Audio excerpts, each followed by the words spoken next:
So you're an adult who's working full-time or a college student who's always on campus, and after a long day's work you come back home exhausted, but you still can't shake off that feeling that you're letting your evenings go to waste. So in this video I'm going to share with you the things that I did that helped me stop wasting my evenings, starting with the biggest culprit, which is to say no to doom scrolling. Listen, everyone who uses a phone these days knows that the primary function for our phones has become social media. It used to be like sending texts or just making phone calls, but literally when we pick up our phones, the almost automatic function of our minds and our bodies is to go to social media and check on the latest updates of our favorite creators, celebrities, or even friends, and comment on the latest trend. And that's fine to a certain extent, but I think we don't realize just how much social media steals a lot of our time.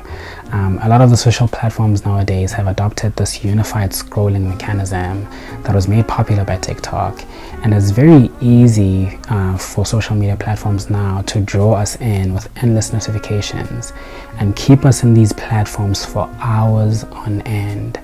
It's fine to have them, it's fine to use them. I'm not saying, there's anything wrong with using them, but I'm saying in terms of wasting our evenings, a lot of our time we give to these social platforms, which, to be honest, it is spent as unproductive time. Saying no to doom scrolling is just not allowing ourselves to get sucked into these social platforms for hours on end without accounting for what we did with our time. Because our evenings are usually short with having to go back to work or school the next day, we really cannot afford to spend hours on end scrolling, checking on the latest updates. It's fine to do it for a couple of minutes, but the concern here is when they lock us in for hours, when we end up not doing the things that we initially planned to do. So the first thing I cut off was not to allow myself to doom scroll. So I set up time limits on my phone on my favorite social media platforms that I use. Luckily I'm not that big into TikTok and Instagram. I'm more on X, so it's much easier for me to detach, but it is very much possible to decide to stay away so that you can use your time for better things. I think it's important to realize that the entire business models of social media platforms is to keep us on their platforms for as long as possible so that they can show us ads or whatever the case may be, to take our attention from other things that we could be doing with our time. And once we become aware of that, we're able to spread or use our time on social media much more sporadically and much more meaningfully. So if you have a short evening, the easiest way to waste it is to allow yourself to get on your favorite social media platform and doom scroll until literally the evening ends. And the first thing I did was to limit my time on these social media platforms so that I can have more time to spend doing the things that are important to me. The second thing I did was to have a passion project. My latest passion project is to start a YouTube channel, which is the one that I'm working on right now. And it has become exciting because when I leave the office and I go home, I'm so excited to, write or script the latest video or shoot the latest video. And it sort of lights up my brain and lights up my life in a way that my job doesn't. Not to say I don't love my job, but the fact that there's something different that I get to do outside of my job that doesn't feel like a chore is so helpful. So I would recommend that you find a passion project, whether you read after hours but read for leisure, not for work, or whether there's an art project that you do just to engage your creative side. I think that creativity in the brain makes us much more relaxed and feel at home with whatever we're doing. You don't have to put yourself under the pressure of having to publish whatever it is that you're creating, whether it is content or arts and crafts, whatever it is, whether you're a writer or a singer, but just to get into the process of creating and having to pursue something else other than your job. So yeah, that's the second thing I did. The third thing I did as a professional was to give myself a hard rule to not bring work home. I think it becomes so easy, and especially with how the world has been the past couple of years, with work from home being sort of normalized in the new standards, that has helped us with not commuting to work and saving time, but it has also blurred the lines between work and play, between work and home, because we do all those things in the same place now. So even when knock-off time hits, we still continue doing our work. Or sometimes we wake up early and log into work earlier because we don't have to travel to work. But I think we're doing ourselves a disservice. I mean, if you think about it, we spend 6 to 8 hours sleeping, we spend 7 to 9 hours at work, so we have around about an average of 7 to 8 hours to do whatever it is that we want. So if we let our work overlap into that period, that means we live only for work, and I don't think that's healthy. So the one thing that I did was to give myself a hard rule not to bring work home, and that has helped me free up a lot of time for my passion projects, for my family and friends. And it is literally the best thing you can do to feel like you're rested and not letting your evenings go to waste. Not bringing work from home is so helpful because it helps us become intentional with our evenings and the free time that we have from our obligations at work or at school. So bringing our work at home, I'm not particularly sure whether this would work for students, but I imagine you would have some kind of free time. It's been a while since I've been a student, but I think the intentionality to sort of have boundaries with our work will help us in terms of being intentional with the time we have in our evenings to invest in our passion projects, or to invest in our communities, or to just do other things that make us happy.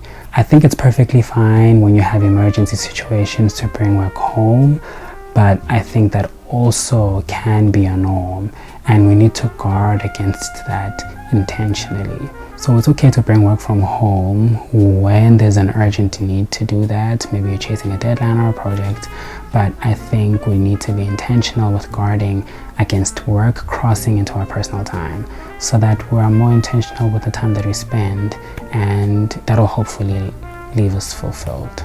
The third thing we can do, which seems quite obvious, but is to have community. Well, all of us, I assume, have communities. But what I mean by this is to deliberately engage in our communities. I think when we come back from work and school and we're tired, the last thing we want to do is to talk to people. But I think we can be deliberate and sort of purposeful with whom we spend our time with. And I think our evenings are a good way to sort of catch up with our friends and catch up with the people we live with. The thing with work is that we spend most of our time there than we do at home, than we do with our loved ones, or even with our friends. And so I think taking the time to use your evenings to deliberately spend time with the people you care about can be so meaningful, and it can literally be a rest for your souls. Imagine the last time you had a deep conversation with your best friend or your parent or your spouse, and how that left you feeling. Usually for me, it's like a weight has been lifted off my shoulders. And I think the time that we have in the evenings, the little time that we have in the evenings, if we let them waste away without really investing in them, like with spending time with family and friends, I think there's a lot to lose out on that. I think we overlook just how important that downtime with family is, and because we've been in these relationships for a very long time, we tend to take them for granted. But I think a meaningful way to spend time in the evening is to have a FaceTime call with your favorite person and share each other's company as friends or as family or as spouses. It definitely helped me, so I think it would help a lot of people who would sort of deliberately invest in their communities. And the last thing which I did was to enjoy sitting in silence, literally with no guilt. Living in today's society and hustle culture, I think we put ourselves under pressure so much to always be productive, but time can be used for rest too, and I mean meaningful rest. Whether it's taking a nap or doing some activity that will calm our nervous systems, that will calm our minds, that will calm and center our emotional state, rather than getting ourselves agitated with social media and other things that are a distraction. But I don't know What is it about coming back home and sitting in silence that's just renewing and just feels very calm? It's very easy to feel guilty when we sit in silence and do nothing, when we're bored, or when we intentionally take the time to just not be productive. And I think rest is more than okay. It is healthy. Taking the time to stop doing things is fine. Human beings weren't always meant to be productive. This hyper hustle culture that we live in is not healthy.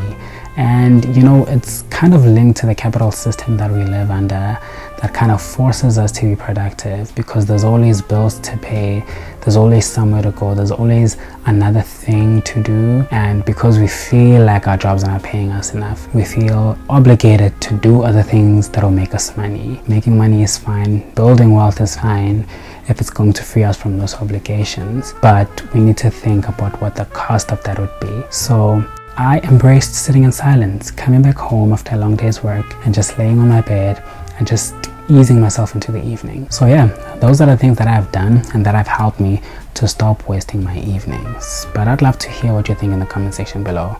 If you have any other tips and you've been doing this for a while, please do share in the comment section below so that we can learn from you. But outside of your evenings, if you want to know the 3 things that you can do right now that I've also done that can help you live a much more fulfilled life, please click on the video linked on the screen and I'll see you there.